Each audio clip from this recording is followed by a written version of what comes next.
Live mula sa CLTV 36 Studio. CLTV 36 News. Maya Pabengi, Pampanga, magandang gabi, Central Luzon. Ako po si JM De Jesus at oras na para sa mga maiinit na balitang Central Luzon ngayong Biyernes, July 18. Road rehab sa Barangay Maimpis, hindi pa rin tapos. Target completion nakatakda sa Setyembre. Porac may 2 sanitary landfill na ayon sa DNR-EMB. Central Luzon teams, puspusan ang paghahanda para sa Uklaa Season 10. 2 PDEU personnel ng Pampanga PPO arestado sa robbery sa Mabalacat City. At Stargazer X nasa Hyundai Baliwag na. Ngayong Hulyo sana inaasahang matapos ang road rehabilitation sa sakop portion ng MacArthur Highway sa Barangay Maimpis, City of San Fernando. Pero hanggang ngayon, hindi pa rin nakukumpleto ang outer lanes ng proyekto. Ano nga bang dahilan sa pagkakaantala? Alamin sa report ni Ashley Punzalan.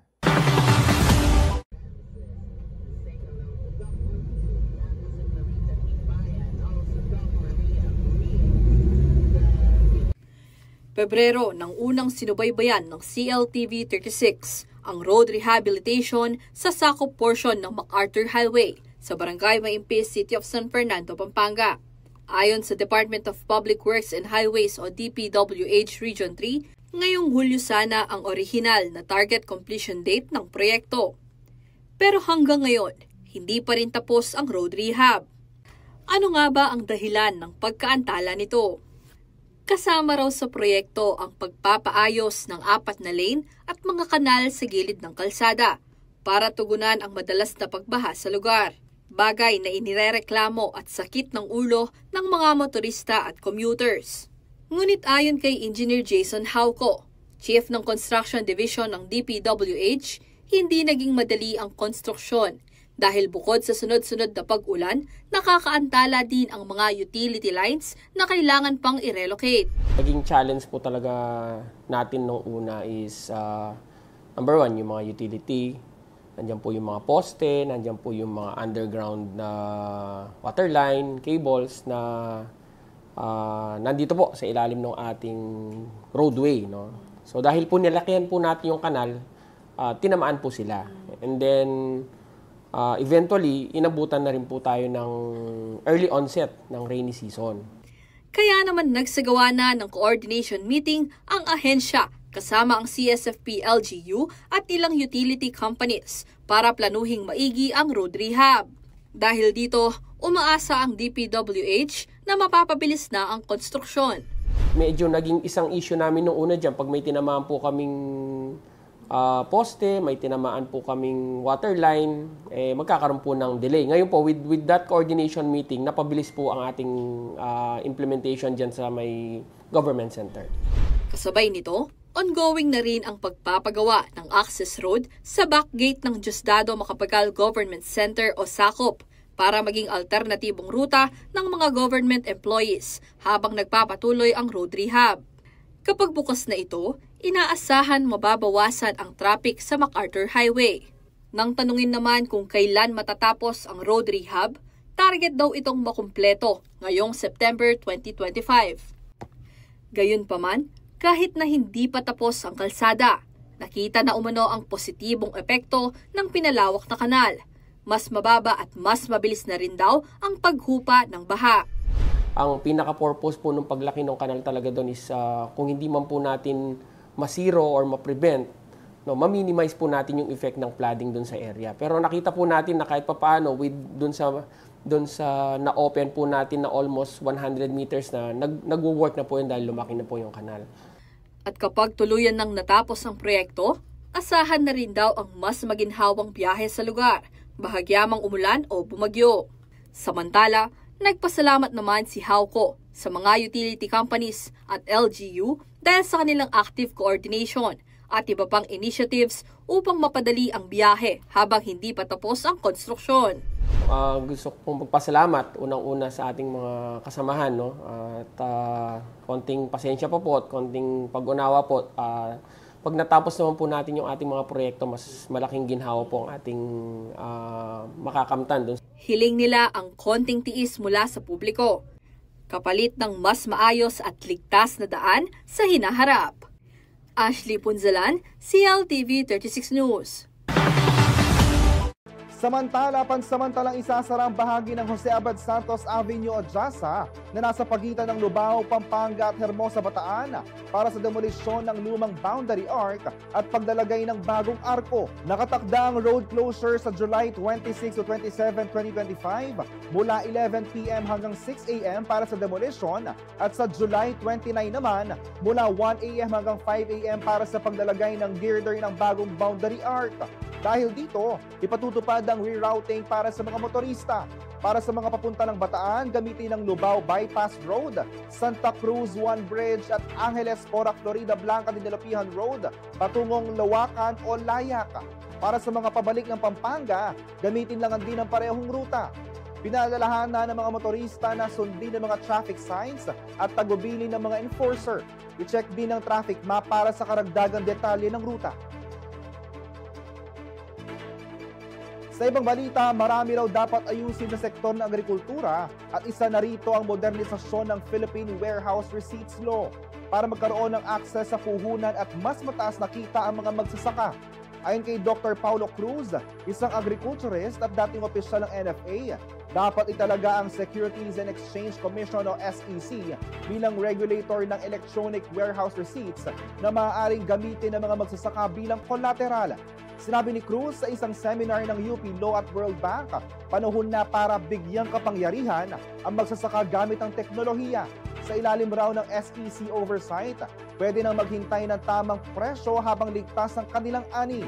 Binatikos din niya ang epekto ng rice tariffication law na aniyay nagdulot ng oversupply ng bigas at pagbagsak ng presyo ng lokal na palay. Nabuksan raw ang merkado sa pribadong entidad dahil sa pinapatupad na deregulation. Hindi na umano bumibili ng palay ang maraming traders dahil sa sapat na stocks.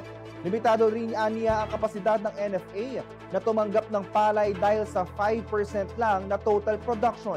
Paliwanag niya na ito ang dahilan kung bakit lalo pang bumagsak ang presyo ng palay.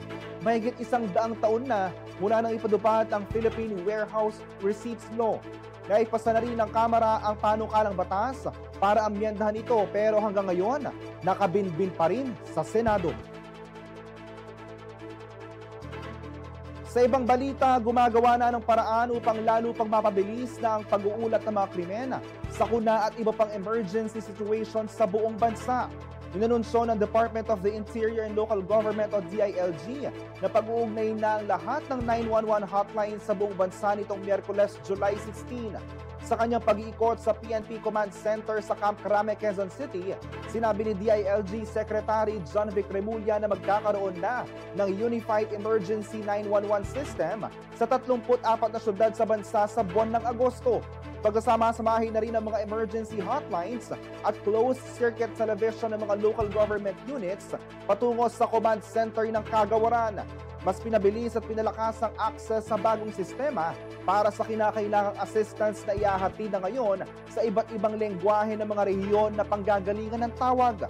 Ayon kay Remulla, magiging mas maayos ang kalidad ng response time kung saan kasamang Ilocano, Kapampangan, Tagalog, Bicolano, Waray, Bisaya at Tausug sa gagamitin sa pakikipag-usap sa hotlines.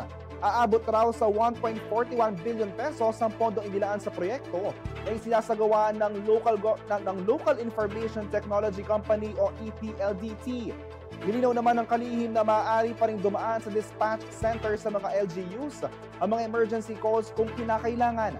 Samantala, bilang suporta sa pinaigting na response sa pamamagitan ng 911 Emergency Call System rollout, maglalaan din ng karagdagang 1,000 police motorcycles at 1,000 police vehicles. Sa pag-ikot ni Remulla sa PNP Command Center, ibinida ni PNP Chief General Nicolas Torre III ang kahandaan, kakayanan at bilis sa pagresponde sa mga emergency situations kasama na ang 5-minute response time policy. Ani Torre, hindi na raw kailangan maghanap ng kapulisan sa lansangan dahil bagong sistema makakapagpadala na raw ng responde anumang oras sa alinmang lugar. Manatiling nakatutok para sa iba pang mga balita ngayong araw.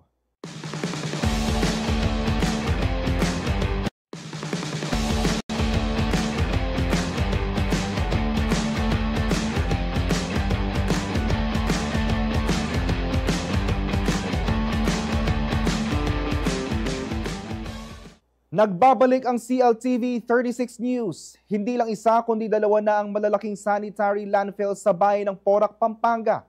Ito ang kinumpirma ng Department of Environment and Natural Resources Environmental Management Bureau kasunod ng pag-usisa ng CLTV 36 News sa mga reklamo sa masangsang na amoy mula sa mga pasilidad. Ang buong detalye babalita ni Paulo G. Santos. Hindi lamang ngayon ang kumpanyang Ecoprotect na matatagpuan sa Barangay Bangkatyan ang may operasyon ng sanitary landfill sa Porac, Pampanga. Kumpirmado ng CLTV 36 News na pati ang Prime Waste Solution sa Barangay Planas ay isa na ring ganap na sanitary landfill.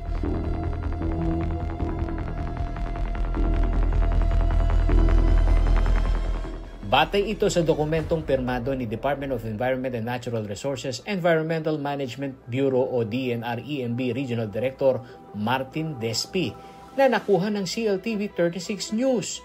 Ayon sa dokumento, hindi na lamang Material Recovery Facility o MRF ang Prime Waste, kundi isa ng sanitary landfill na may sukat na 100,000 square meters.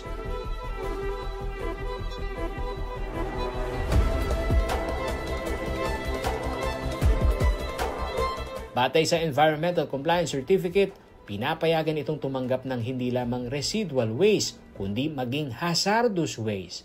Matatanda ang inireklamo ang nasabing pasilidad dahil sa serye ng mabahong amoy. Hindi lamang mula sa mga dumadaang truck, kundi sa aktwal na operasyon nitong mga nakaraang buwan. Ayon sa mga barangay official, labis na naapektuhan ang mga residente na kanilang nasasakupan. Talagang masamang amoy. Yung iba, sabi nila, sumasakit na yung tiyan at nagsusuka na. Kaugnay nito, matatandaan ding nagtungo ang CLTV 36 News Team noong June 20, 2025 sa mismong site para hingin ang panig ng kumpanya, ngunit hindi kami pinayagang makapasok. Nagpadala rin kami ng email para humingi ng panayam, ngunit wala pa ring sagot hanggang sa ngayon. Ilang beses din naming sinubukan na hinga ng pahayag si Director Despi, ngunit ayon sa kanya, kailangan muna raw ng clearance mula sa kanilang national headquarters. Gayunman nang ipadala namin sa kanya sa pamamagitan ng Viber ang mga dokumento, kinumpirma niyang lehitimo ang mga ito. Ayon pa kay Despi, hindi na kailangan ng letter of no objection o LONO mula sa barangay o LGU para mailabas ang ECC. Sa nakuha naming dokumento, lumalabas na noong pang termino ni dating Mayor Budoy Tamayo, humiling na ng resolution of no objection ang kumpanya mula sa sangguniang bayan ng Porac. Sa kabila nito, patuloy na sinisikap ng CLTV 36 News na makuha ang panig ng EMB Regional Office ukol sa mga konkretong hakbang na ginagawa nila para aksyonan ang mga reklamong idinudulog laban sa pasilidad. Bilang kinatawan ng national government sa rehiyon ay mandato ng DNR-EMB na tugunan at resolbahin ang mga isyong may epekto sa kalikasan at kalusugan ng mga tao. Bukas ang CLTV 36 News sa anumang tugon mula sa EMB at mga kinauukulang ahensya kaugnay ng naturang issue. Paulo G. Santos, CLTV News. Nagpaalala ang Angeles City LGU hinggil sa pagpapatupad ng 4-day compressed work schedule sa City Hall.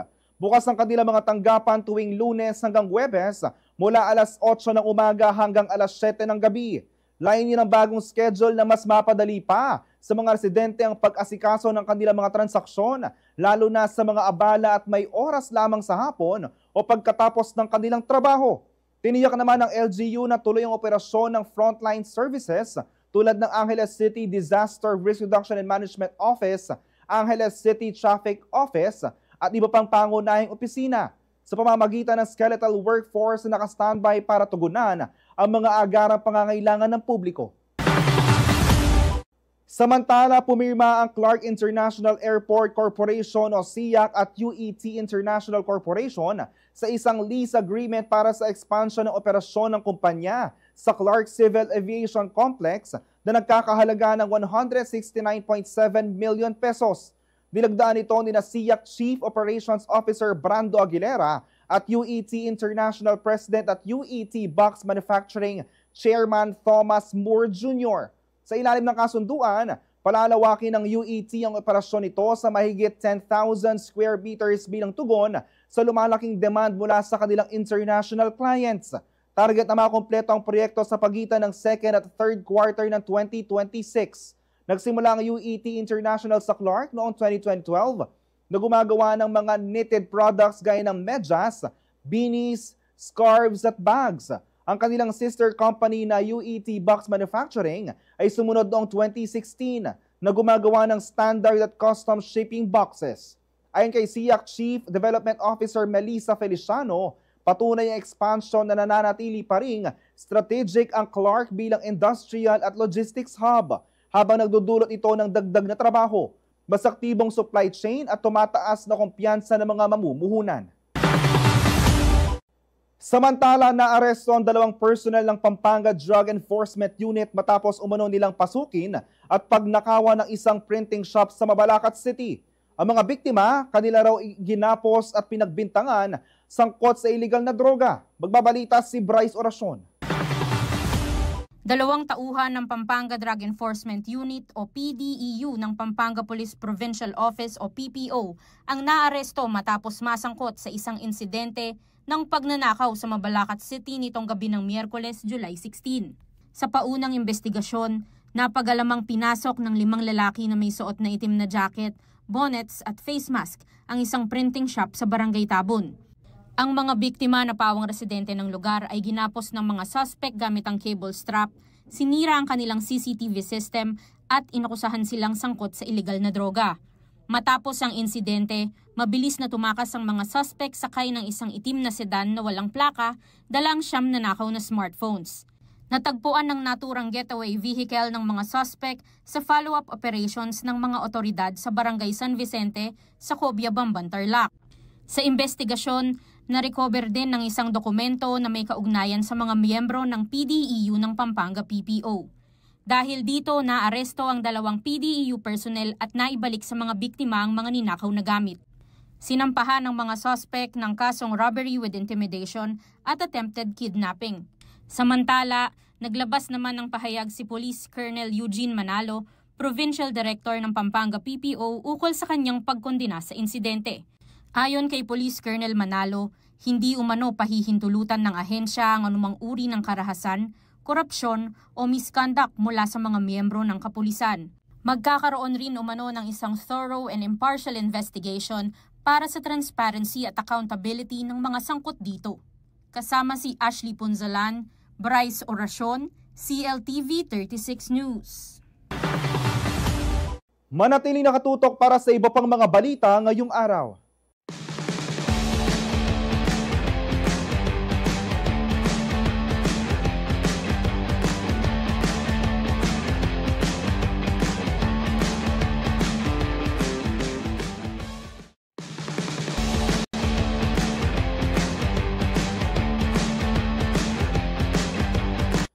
Nagbabalik ang CLTV 36 News. Kalusugan at kapakanan ng empleyado ang tampok sa Health and Wellness Fair 2025 ng Laos Group of Companies. Inilunsad ito kasabay ng National Nutrition Month ngayong Hulyo at layo nitong isulong ang top priority ng kumpanya kabilang ang kalusugan ng mga empleyado na maaaring makapag-boost ng kanilang productivity sa workplace. Narito ang report ni Ashley Punzalan.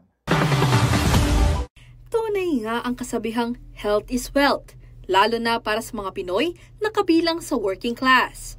Kaya naman kasabay ng selebrasyon para sa National Nutrition Month ngayong buwan, inilunsad rin ng Laos Group of Companies ang Health and Wellness Fair 2025 nitong Biyernes, July 18 sa LGC Training Center, City of San Fernando, Pampanga. This is the second year that we're conducting this Health and Wellness Fair for the Laos Group of Companies. So it's not just because it's Nutrition Month, but also because this is a planned effort or program of the HRMD for our employees. Nais raw ipabatid ng kumpanya ang kahalagahan ng pagkakaroon ng healthy mindset at maayos na mental at social well-being. Bagay na makakatulong hindi lang sa personal na buhay, kundi pati na rin sa pagiging productive nila sa trabaho. Ayon kay Jovi Pasco, Human Resource Management and Development Director ng LGC. Kasi if our employees are healthy, then maiiwasan yung absenteeism and they will be focusing much on their work. Numero 1 rin umanong advokasya ng LGC na maipromote ang pagkakaroon ng healthy lifestyle para sa mga empleyado. Here in Laos Group, syempre, we'd like our employees to be mindful about their health and well-being. Hindi lang puro work, so there should be a balance of work, play, and espousing or engaging yourselves to become healthy. To keep in mind our health and wellness, kasi it's something that nobody can take away from us. Samantala, bilang bahagi ng aktibidad, nakatanggap ang mga LGC employees ng iba't ibang libreng serbisyong medikal gaya ng blood typing, blood pressure monitoring, blood sugar check at eye examination. Mayroon ding mga produktong pagkain at inuming masustansya na pwedeng bilhin at tikman ng mga dumalo. Ang Health and Wellness Fair 2025 ay isang paraan ng LGC para palakasin ang kamalayan ng mga empleyado sa pangangalaga sa kanilang kalusugan at kapakanan. Patuloy na hinihikayat ng Laos Group of Companies ang lahat ng empleyado na maging responsable at masigasig sa pagpapanatili nito para sa kanilang sarili, pamilya at trabaho. Ashley Punzalan, CLTV 36 News. Para masigurado ang kalusugan at productivity ng mga kauni ng gobyerno sa gitna ng mahabang oras sila sa opisina, inilunsad ng City of San Fernando isang health and wellness program na may lecture, exercise sessions at tips para maiwasan ang diabetes at hypertension. Magbabalita si MC Galang. Sa tipikal na araw ng isang manggagawa sa opisina, karamihan sa kanila ay nakaupo ng mahabang oras sa harap ng computer. Nakatutok sa pagtatapos ng mga gawain, paghahanda ng report, presentation at kung ano-ano pang kailangan sa kanilang trabaho. Kaya naman madalas, kulang sila sa pisikal na aktibidad at bihira na ring mapaglaanan ng oras para sa sarili. Ang ganitong lifestyle ay posibleng magdulot ng peligro ng mga chronic disease na nakakaapekto sa kalusugan at productivity ng mga empleyado. Dahil sa pangangailangang mapangalagaan ang kalusugan ng mga manggagawa, inilunsad ng City Health Office o CHO at City Human Resource ng San Fernando LGU ang Let's Be Fit nitong Huwebes, July 17 sa Heroes Hall. Isa itong health and wellness program na layong labanan ang mga mental health problems at mga chronic disease gaya ng diabetes at hypertension, lalo na sa mga opisina kung saan karaniwang sedentary o nakaupo ng matagal ang mga empleyado. Yearly po, meron po lecture ang City Health Office, kapartner po namin ng JBL, for hypertension and diabetes. So this year, nag-add po kami ng program with the support of our City Mayor. Kung program na Let's Be Fit, we deemed it necessary kasi nga mahaba na po, 10 hours na po yung working hours natin. No? So para yung total well-being, mabalance din po namin. Yung health specifically ng mga employees, yung mental health nila, not just the physical well-being of the employees para mas better na maserve po nila yung ating mga constituent. Ayon naman kay Camille Dayan Aison, Rural Health Physician ng syudad, ang main goal ng programa ay maging ehemplo ang mga kawani pagdating sa healthy lifestyle para maisalin ang positibong epekto nito sa mas malawak na komunidad.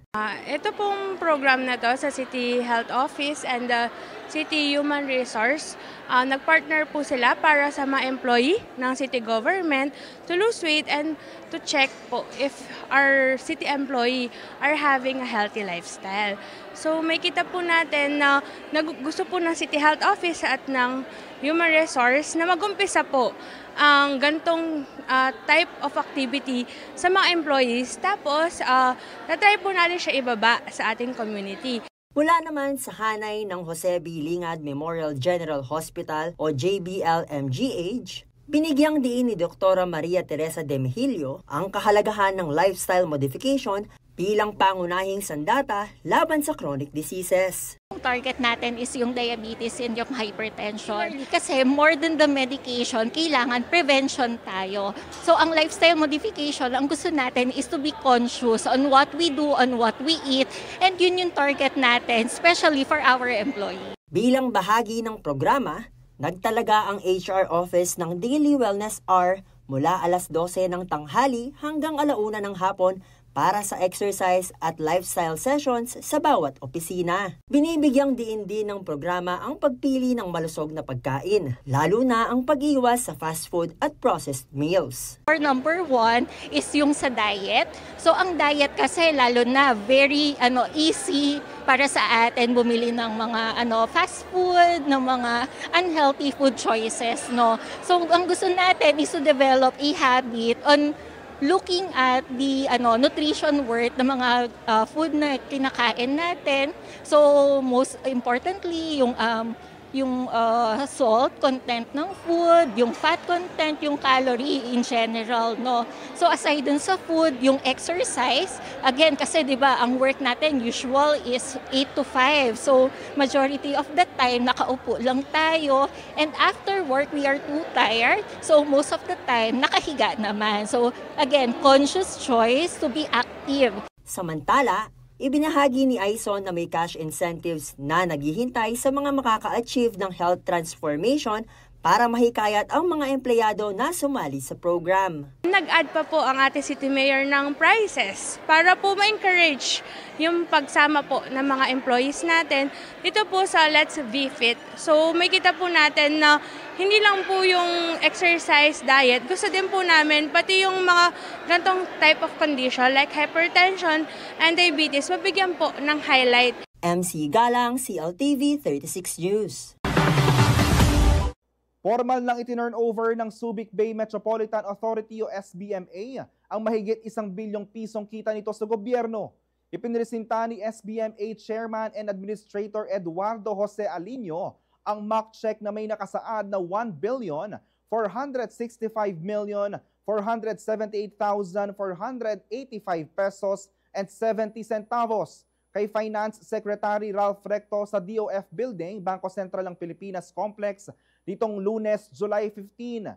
Ipinakita raw nito ang matatag na pasok ng income flow mula sa business community sa loob ng Subic Bay Freeport Zone o SPFZ. Sinabi ni Recto na resulta ito ng matibay na polisiya sa good governance at nation building ang pagpasok ng 1.4 billion pesos sa dividendo mula SBMA. Makakatulong raw ito sa pagkukunan ng budget dahil hindi nangangailangan magtaas ng buwis upang mapondohan ang mga proyekto ng pamahalaan. Ayon kay Chairman Alinio, ang 1.465 billion dividends ay kinabibilangan ng 50% ng net earnings noong 2024 na nagkakahalaga ng 798,267,923 pesos and 24 centavos. Today, with great pride and deep sense of responsibility, the Subic Bay Metropolitan Authority marks another momentous occasion, the official turnover of dividends from the SBMA to the Department of Finance. This event is not only a significant achievement in our financial collaboration, but also a testament to the strength of our partnership in fostering economic growth and fiscal stability. The dividends to be turned over today symbolizes more than just monetary value, but the fruitful collaboration between the SBMA and the DOF in our shared mission to promote transparency, accountability, and sustainable development in our fiscal management.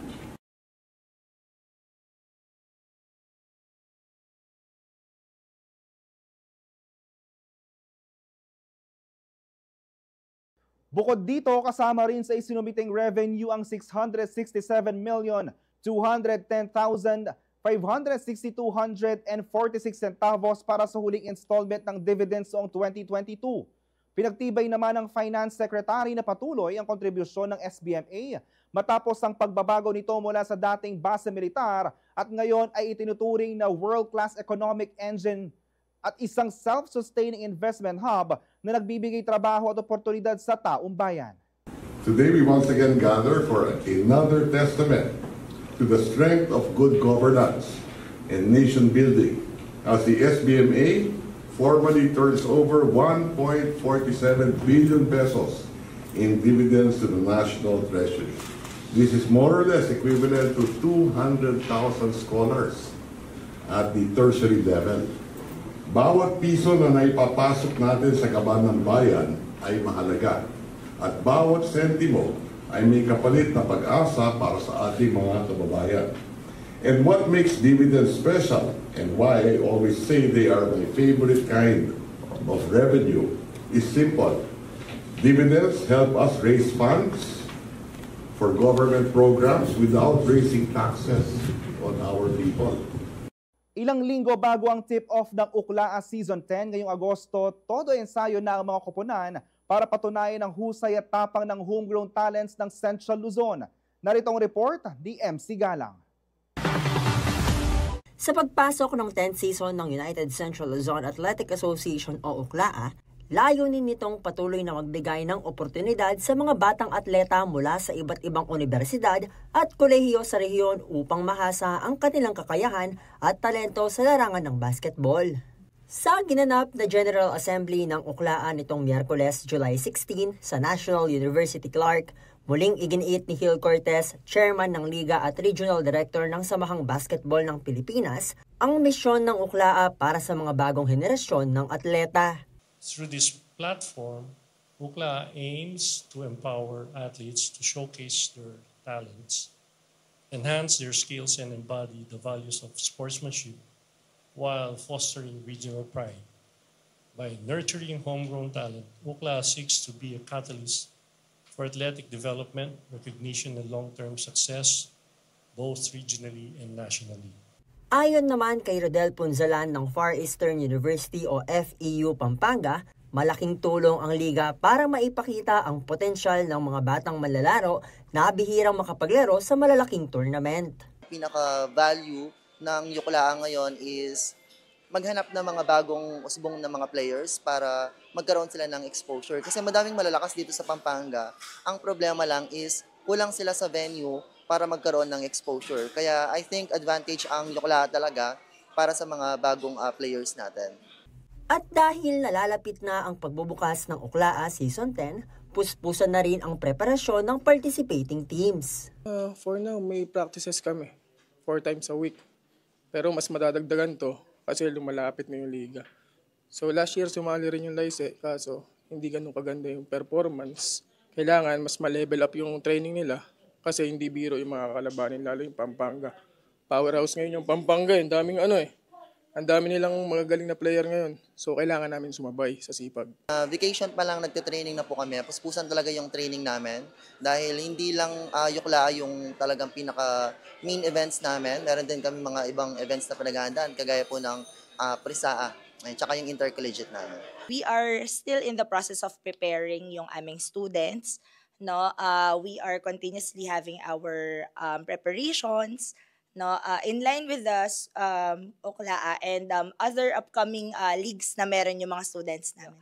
So as of now, since the training is ongoing, we are trying to inject yung system sa mga bata or yung culture sa loob ng institution. And unti-unti, ginagawa natin yon by, of course, training them and disciplining them, not just to be students, but student-athletes as well. Samantala, bilang defending champion, mas pinaigting pa raw ng Pampanga State University o PSU ang kanilang paghahanda hindi lang para mapanatili ang titulo kundi para mas pag-ibayuhin ang samahan ng kuponan ayon sa kanilang school representative na si Winona Hazel Lacanilao. Of course, no, being the defending champion is both an honor but also may kasamang pressure na din, no? But basically, we are pulling the team together na mas mag-improve yung team dynamics ng not just the core group or the main athletes, but also yung core team namin ng coaching staff and yung mga relevant key officials namin so that we can still proceed and do our best, no, and still show not just Ukla-a but our colleagues in the region that Pampanga State University is still one of the universities na nag-hone pa rin ng champions, no, for the not just in basketball but in the summatively, no, sa sports. Sa pagbubukas ng Ukla-a Season 10 ngayong Agosto, Hangad ng liga na patuloy na hubugin ang mga homegrown athletes ng Central Luzon, hindi lang para sa hardcourt kundi para sa mas malawak na mundo ng sport sa bansa. MC Galang, CLTV 36 News. Manatili nakatutok para sa iba pang balita ngayong araw.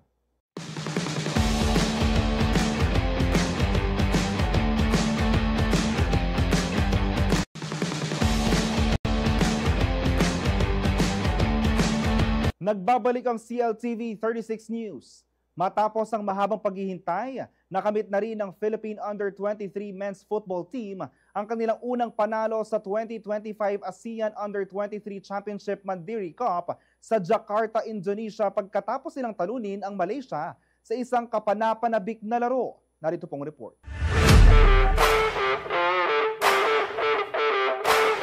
The long wait is over. Dahil sa score na 2-0, pinabagsak ng Young Azkals football team ang kupunan ng Malaysia sa Gelora Bung Karno Stadium nitong Martes, July 15. Hero sa larong ito ang 18-year-old striker na si Otto Banataw na agad nagpasabog ng goal sa unang 10 minuto at muling nakapunto sa 41st minute na nagpatibay sa tinaguriang comeback win ng Pilipinas kontra Malaysia. Dahil dito, hinirang na player of the game si Banataw. Ito na ang unang panalo ng Philippine Under-23 squad laban sa Malaysia mula nang magharap ang dalawang kupunan sa 2019 Southeast Asian Games o SEA Games.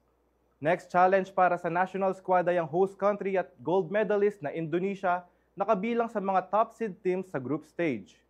Gaganapin ang laro ngayong Biyernes, July 18, alas 9 ng gabi, Philippine time. At yan ang ating sports news ngayong araw. Kelo Makapinlak, CLTV 36 Sports News. Samantala, pumanaw na ang American pop singer na si Connie Francis sa edad na 87. Inanunsyo ito ni Ron Roberts, kanyang kaibigan at presidente ng Concetta Records, ang music label na pag-aari ni Francis. Sa mga unang araw ng Hulyo ay binahagi ni Francis sa kanyang Facebook account na nagtungo siya sa ospital dahil sa extreme pain. Sinabi niya pang mas mabuti na ang kanyang pakiramdam sa huli niyang post noong July 4. Nakilala ang pop star noong 1950s at 1960s para sa kanyang mga kantang Everybody Somebody's Fool, Don't Break the Heart That Loves You at Pretty Little Baby. Nakamakailan ay muling sumikat matapos itong gamitin ng netizens sa social media.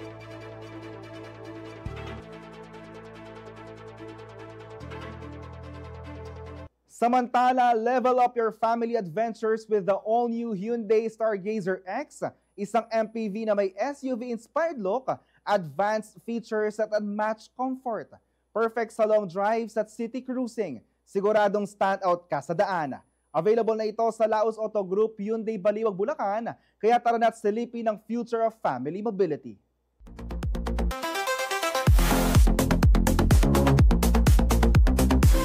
Hi, good day. I'm James Palses, your sales consultant here in Hyundai Baliwag. And today, I'm gonna show you the Hyundai Stargazer X.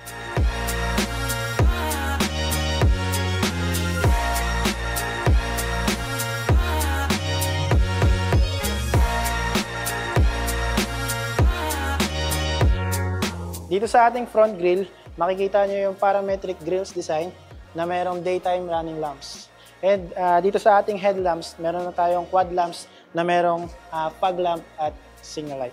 And kung makikita nyo rin po dito, meron na rin po siyang character lines na nagbibigay sa kanya ng medyo sporty na looking MPV. Punta naman po tayo dito sa ating makina. Yung makina ng Stargazer X is naka-IVT Intelligent Variable Transmission na naka-dual overhead cam at may maximum horsepower na 114 and 144 na Newton-meter of torque. At meron siyang 40 liters fuel tank capacity. Dito sa ating side, makikita nyo yung gulong na naka 17-inch na two-tone alloy and meron siyang over fender. Para naman sa kanyang suspension, naka MacPherson strut sa harapan at sa likod naman is coupled beam torsion axle. Para naman sa kanyang ground clearance, meron na siyang 200 mm. Para naman sa kanyang side mirror, naka-auto fold na po siya dahil siya ay naka-smart key. Dito naman sa kanyang door, naka-smart key entry tayo. Dito naman sa kanyang likod, makikita natin yung high-mounted stop lamp, LED na brake light, and LED na signature H na park light. Then kung makikita nyo rito, nandito sa ilalim ng kanyang emblem yung rear view camera. And kung makikita po natin, meron na po tatlong parking sensors. And iyan po kasi yung isa sa pinaka-features ng Stargazer X, yung parking sensors niya. Dito naman sa kanyang tailgate, kung mapapansin nyo, meron na siyang hydraulic assist. Dito naman sa kanyang likod, kasya yung dalawang maleta. Then, kung gusto niya pa ng extra storage, foldable naman yung kanyang third row. And kung gusto niya pa ng mas maluwag na storage, pwede niyo pang itupi yung second row dahil tumble and fold na rin siya.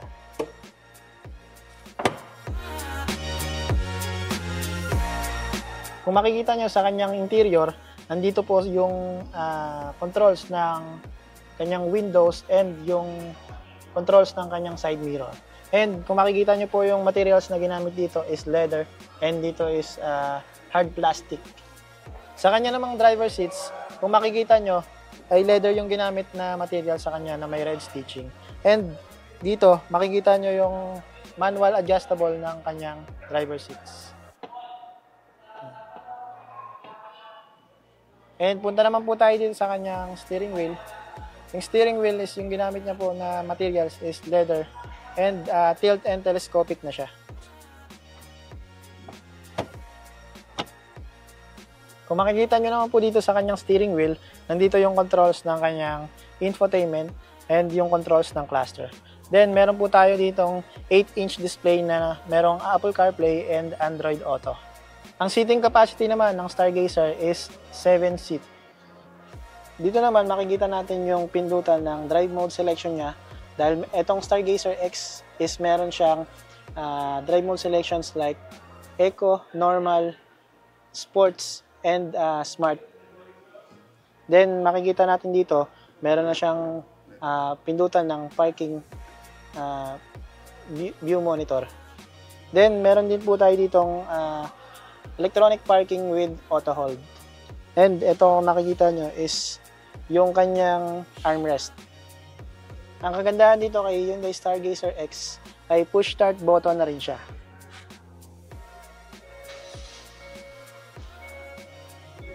Dito naman sa ating cluster, makikita natin na digital na yung kanyang cluster and meron siyang 8-inch display na merong Apple CarPlay and Android Auto.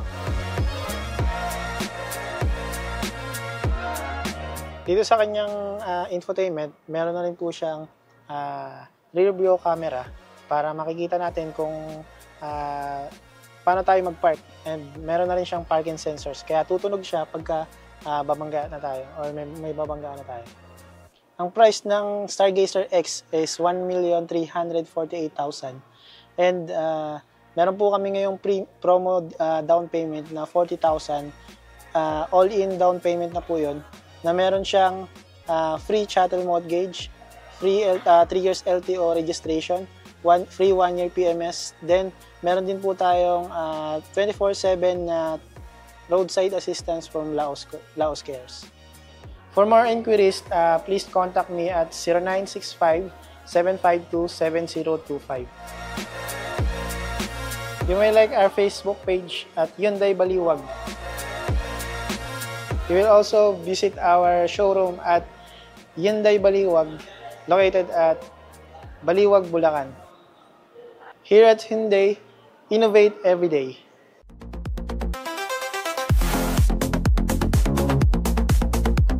At yan ang mga balitang nakalap ng CLTV 36 News. Para sa karagdagang detalye, maaari niyong i-follow ang aming social media pages. Sa Facebook at CLTV 36 Official at CLTV 36 News. Sa Twitter o X, CLTV 36. Sa Instagram, CLTV 36 Official. Kung nais yung balikan ng mga programa ng CLTV, pwede niyong bisitahin ang aming YouTube channel sa CLTV 36 Official at ang aming website cltv36.tv. I-promote ang iyong negosyo para mas marami kang maabot sa TV at social media sa pamamagitan ng pagkikipag-partner sa CLTV 36. Magpa-advertise na at i-feature ang iyong produkto o serbisyo sa aming mga news at public affairs program. Para sa inquiries, mag-message sa aming official Facebook page o tumawag at mag-text sa 0930-381-9332 o 0918-854-2357. Samantala, mapapanood din ang mga programa ng CLTV nationwide via Signal Channel 115 at sa ating 38 cable partners. Kasama ang buong pwersa ng CLTV News and Current Affairs, ako po si JM De Jesus. Maraming salamat at happy weekend.